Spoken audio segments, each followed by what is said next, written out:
बिहार में M factor कहां है? बिहार में आधी आबादी किस तरफ है? उसकी हिस्सेदारी भी क्या आधी है?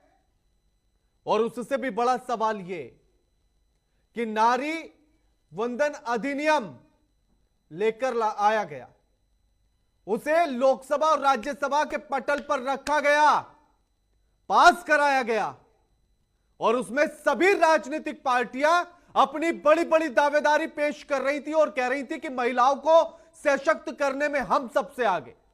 फिर दूसरी कह रही थी कि नहीं नहीं, आपसे आगे तो हम हैं। फिर तीसरी कह रही थी कि नहीं, आपसे आगे तो हम हैं।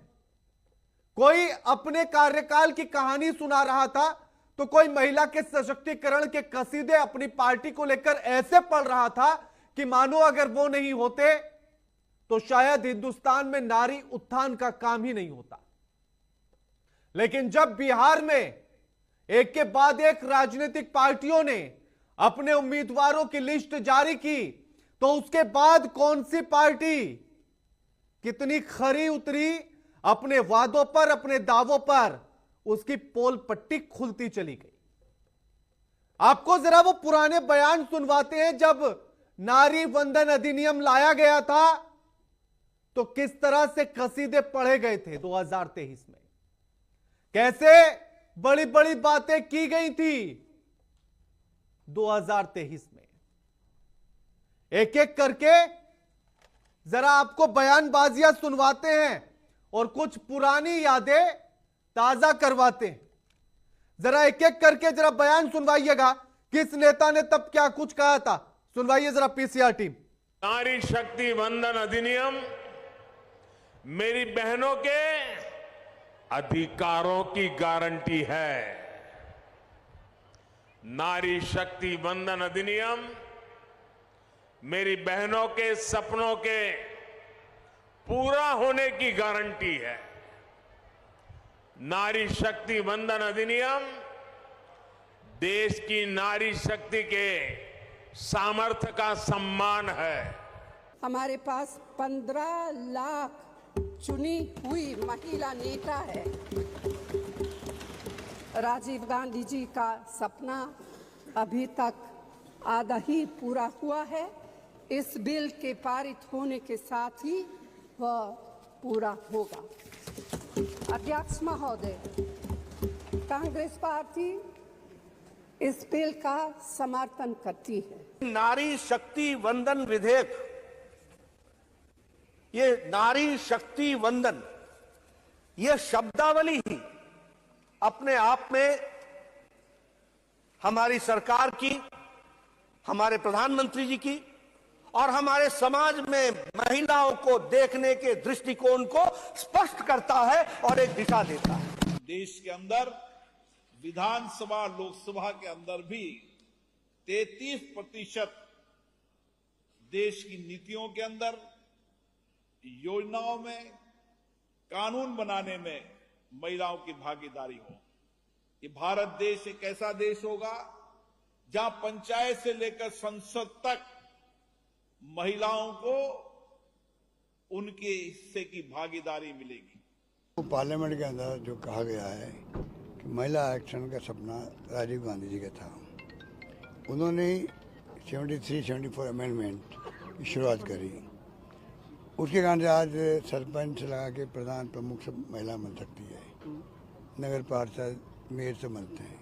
जो आप नारी शक्ति का अधिनियम लाए हैं उसको लागू क्यों नहीं करते?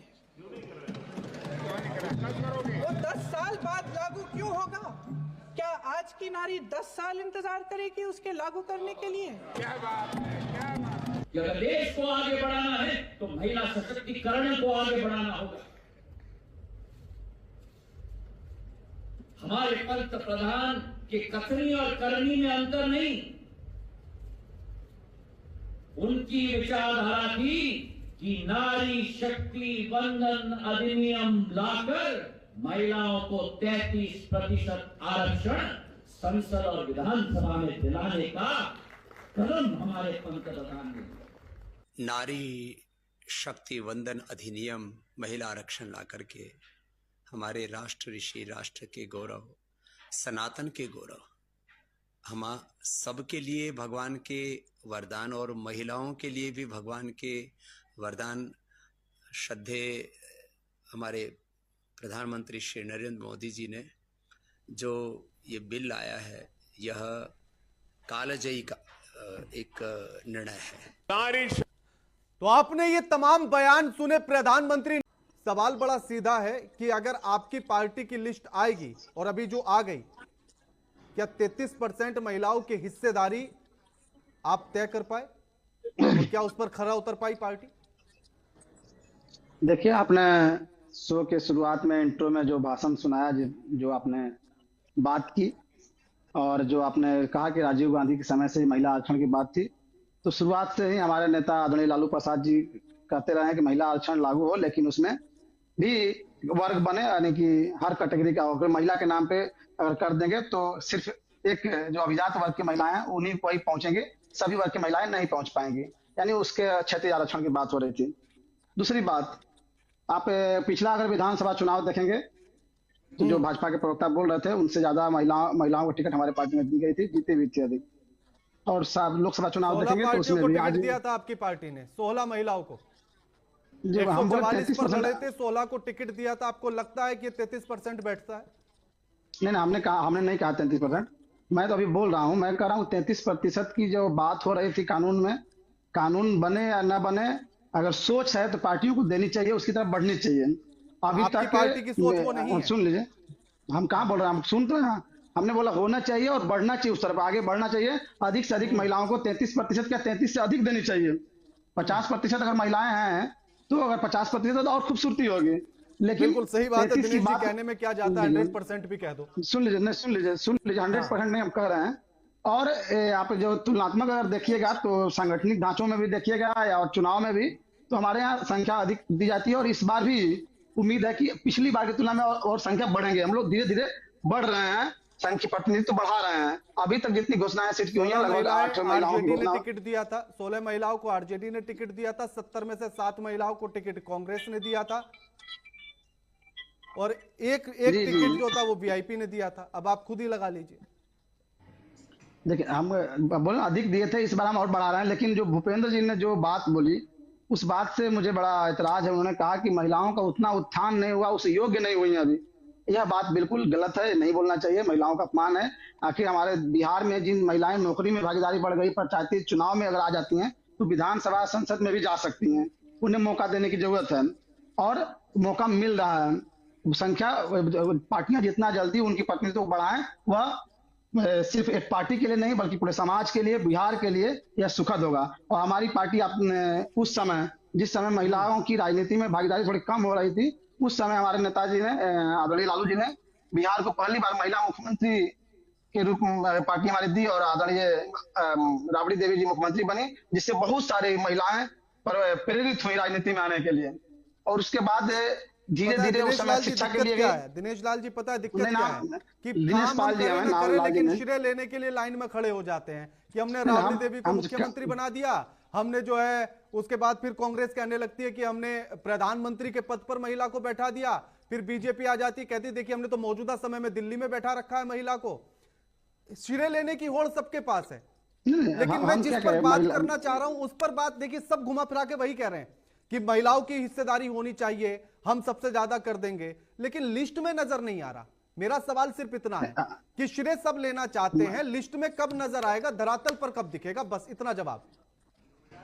तो मैं आपको क्या बोला कि हर चुनाव में आप देखेंगे तो रेशियो बढ़ते जा रहा है। हम 33% तक नहीं पहुंच पाए, बात सही है, लेकिन संख्या बढ़ते जा रही है। इस बार पिछली बार की तुलना में और बढ़ेगी संख्या, प्रतिशत बढ़ेगा। आप देख लीजिएगा, लोकसभा में बढ़ेगा और संगठन में भी हमारे कई जिला अध्यक्ष भी मेन विंग में, और हमारा जो प्रतिशत है, जो संख्या है, धीरे धीरे हम बढ़ रहे हैं। कोशिश करते हैं कि इस बार और अधिक हो और जल्द ही हम 33% से ऊपर जाए, महिलाओं की भागीदारी दें। हम ये नहीं कर रहे कि नहीं दे रहे हैं, हम ये भी एक्सेप्ट कर रहे हैं कि कम दे रहे हैं। हम तो उस पार्टी से हैं जिस समय हम लोग महिलाओं को अपने घर, स्कूल, गांव के घर के बच्चियों को प्रेरित कर रही थी हमारी सरकार कि गाय बकरियां चरती जाए, मुनिया बिटिया पढ़ती जाए।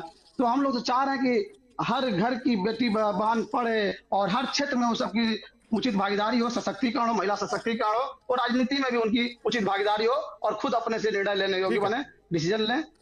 ठीक है, मधुबाला जी। और आप समय बराबर दीजिए। भूपेंद्र जी को बहुत समय दिया, हमको कम दिए। भूपेंद्र जी ने कई आरोप लगाए। उन्होंने कहा कि केवल लालू जी के परिवार की महिलाएं। आपको बता दें कि लोकसभा चुनाव 2024 में हम 23 सीट पे लड़े थे, यानी राजद 23 सीट पे लड़ी थी, जिसमें से 6 महिलाओं को टिकट दिया गया था। आप 23 में अगर 6 का देखें तो 25% से अधिक हो गया।